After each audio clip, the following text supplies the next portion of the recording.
So we're going to take a little ride around now. Show you a little bit of Plattsburgh.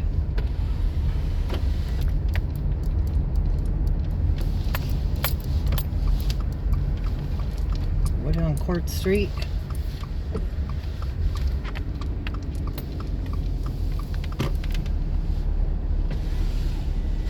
And we were just right over there where Blair's bar was. The place she left the night she came up missing.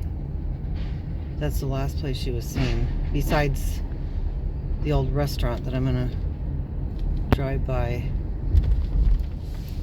It was called the Steak Man. It was a popular place that was open 24 hours. College students, everybody would come out of the bars. So right here where Pizza Bono is was Steak Man, and there was a bar called Woodstock right next here. And there goes, we went by Monocle Alley again, Protection Avenue. This is Margaret Street. But that Pizza Bono is where Steak Man was, and that was the last place she was seen the night she came out missing. As far as what we know now, or then.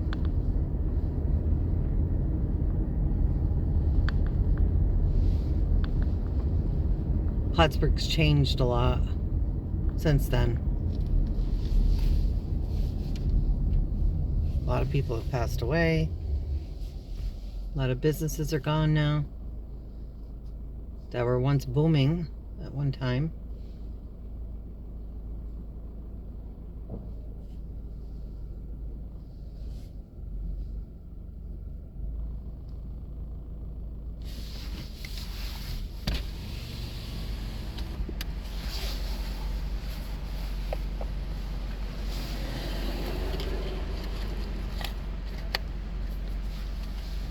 If you're just coming in the video, we're just doing a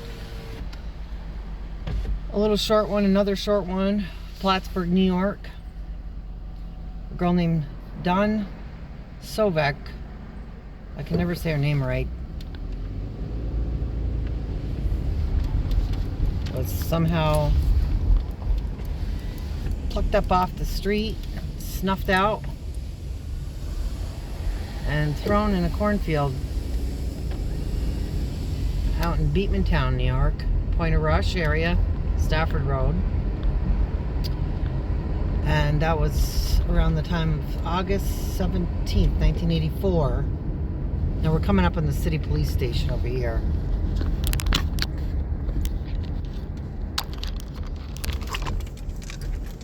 City police station's right over here.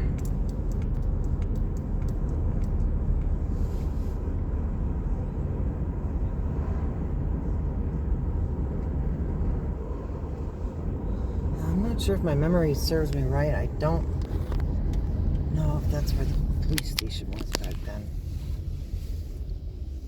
We're on Pine Street.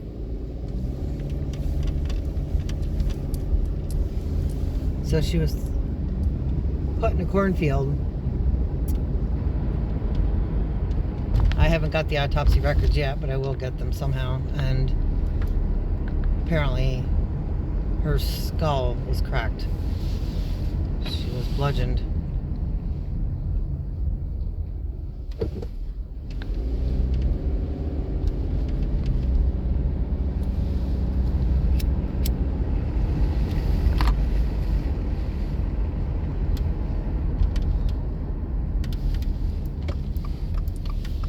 There was a few interviews done back then. It seems that there was some of the investigation, some confusion, I guess you could call it, putting it lightly.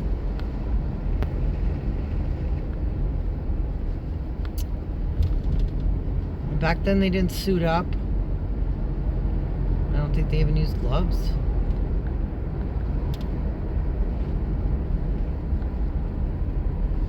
They did reopen the case. I think it was 2016. They were going to send away for some DNA. Still trying to find out what became of that.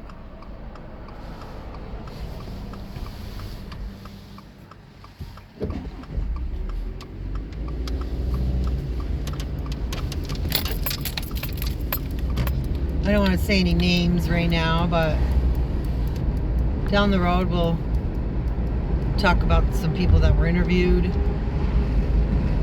and some I believe were brought in and arrested for some perjury, or one guy was, and in the archives he apparently admitted to a bartender at a bar in Plattsburgh that he felt good about how he murdered a girl. Unalived, excuse me. And got away with it. I have the name, I have the archive.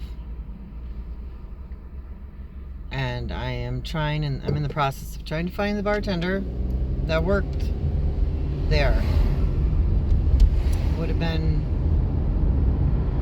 of course, after they unearthed her, and it would have been probably, I'm thinking 1985, this girl worked there. And he apparently was bragging about it.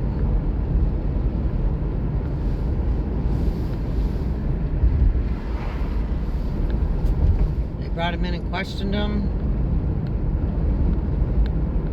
Didn't seem anything ever came out of it.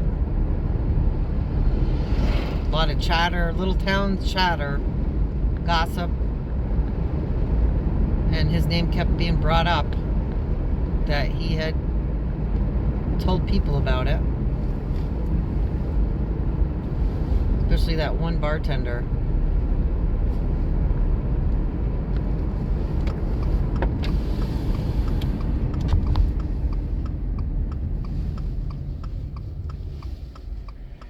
There used to be an Air Force base up here.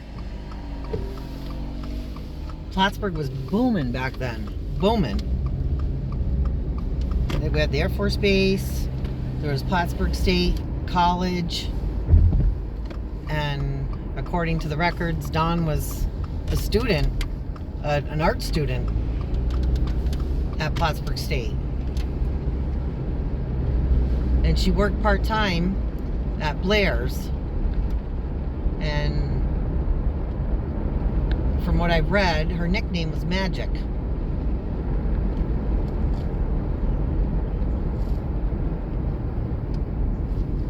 And anything that I've come across so far, she was well liked, and people liked her and got along with her. And there's also been chatter. I mean, back then there was a lot of drug activity. There was lots of bars down. There was 52 bars in downtown Plattsburgh back then.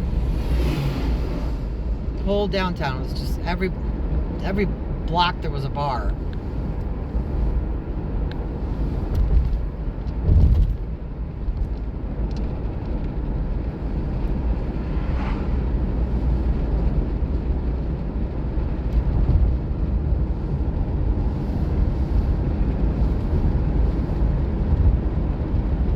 Her mom died in 2006. And Dawn was originally from Saranac Lake, New York. And that's where her mom lived. And there was an article in the Press Republican, that's in the archives also. Her mom was on the front page of the paper trying to find out who did this to her daughter. And she died in 2006 not knowing what happened to her daughter. Her daughter was 20 years old. She was a baby. Her mom went to her grave not knowing anything. They never found out. And apparently, after this occurred, this unaliving occurred,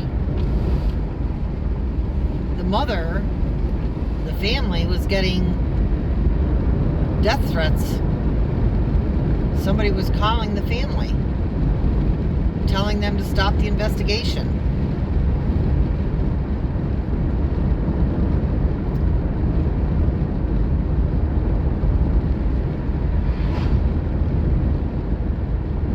I did find where they were buried, and we'll be making a trip there. She's buried next to her mom. Donna's buried next to her mom, Diane. Thero, I think that's how it's pronounced, is her mother's name. They're buried next to each other. St. Bernard Cemetery in Saranac Lake. And I found the tombstone online. All it says is Dawn. The year she was born, the year she died.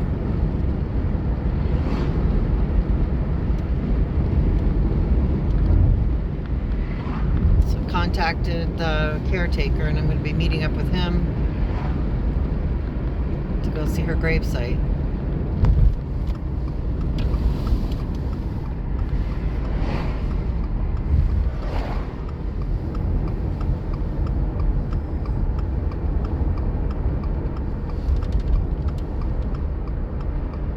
So this is the beginning, folks, of a 1984 cold case. Independent investigation. I'm not any kind of law enforcement. I don't claim to be an expert. But for some reason, this case keeps drawing me back because I was the same age as her. I knew a lot of the players back then. I was a patron of a lot of places that she went to.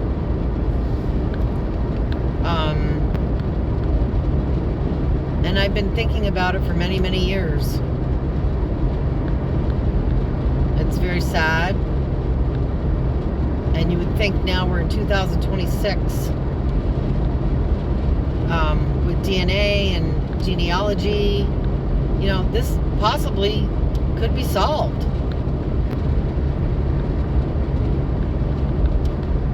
I'm not sure what's left for evidence. I did send for FOIL request.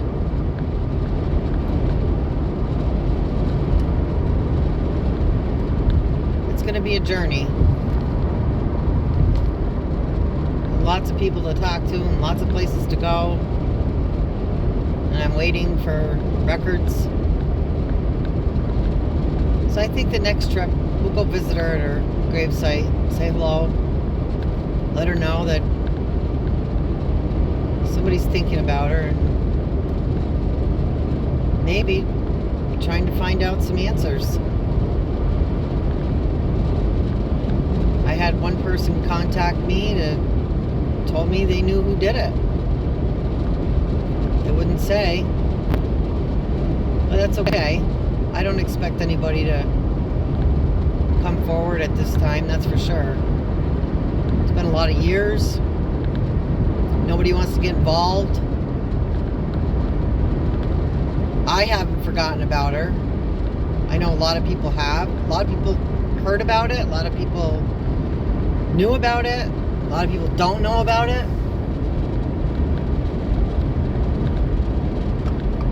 There has been some interest. Some people have reached out, try to help figure stuff out.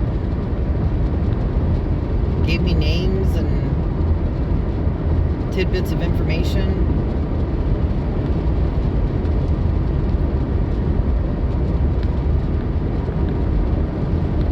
I don't know. I believe in miracles, and I believe that this can be solved, and it can give her some peace, and possibly any family members that are alive, which I don't think I don't think there's any that I know of that I've found out as of yet. There's possibly a half-brother out there. Like I said, folks, it's a lot to look into. And like I said, there's many that are not real excited about talking about it, even if they know something. Like I said, that's okay. That's okay, I don't blame them. I have a family member that doesn't want me to do anything with this. Concerns him. The way things are in the world now.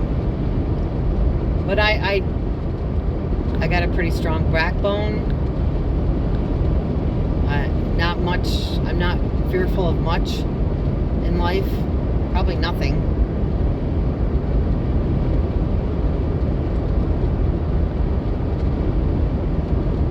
And I'm gonna go with that, and I'm gonna see what I can find.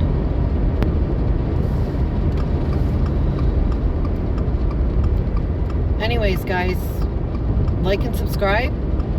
I'm just starting this up, and I'm open to suggestions, comments, ideas. And we can only hope for the best. And maybe say some prayers for Dawn if you're going along your day. This young girl that her life was snuffed out at 20 years old and just thrown away in a cornfield. And they didn't find her till a month later. A farmer found her. He was plowing a field, the cornfield. And I knew those farmers out there. I went to school with all of them. I grew up out there. That's probably part of why this pulls me.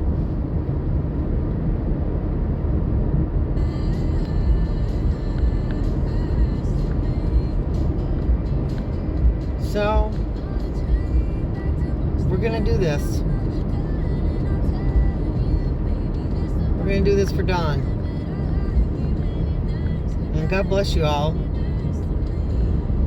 And May 4th, 2026.